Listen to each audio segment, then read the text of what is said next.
Saya nak tanya, ada situasi di mana peneroka meninggal dunia dan meninggalkan waris 3 anak perempuan dan 2 anak lelaki.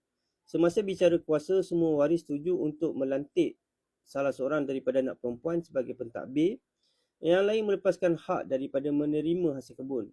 Dalam surat perintah tu, nama yang ada pentadbir dan seorang lagi anak perempuan. Memandangkan yang lain dah melepaskan hak mereka, sekiranya di masa hadapan tiba-tiba berubah fikiran untuk melantik pentadbir yang lain, adakah mereka masih layak untuk masuk semula ke dalam bicara kuasa tersebut, atau penglibatan hanya melibatkan pentadbir dan anak perempuan yang ada dalam senarai penerima hasil tersebut? Saya dimaklumkan kalau dah melepaskan hak, automatik mereka hilang hak untuk harta tersebut. Benarkah betul? Sebenarnya macam tu. Sebab kalau kata mereka nak terlibat balik ataupun mereka nak membatalkan perintah tu, dia orang kena filekan saman dekat Mahkamah Sivil. Jadi itu urusan dia orang lah, dia orang yang kena buat urusan tu lah.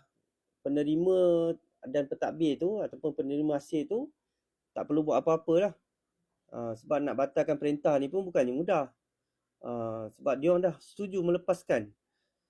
Jadi tiba-tiba nak pula. Kalau macam tu susahlah. Orang kata boleh suka lepas, lepas tu suka-suka nak batal. Sebenarnya bukan proses yang mudah lah. Jadi pada pentadbir ataupun penerima hasil tu, hiduplah dengan tenang dan tak perlu risau apa-apalah. Cuma orang kata dah terima hasil tu, manfaatkanlah sebaiknya. Itu saja nasihat saya.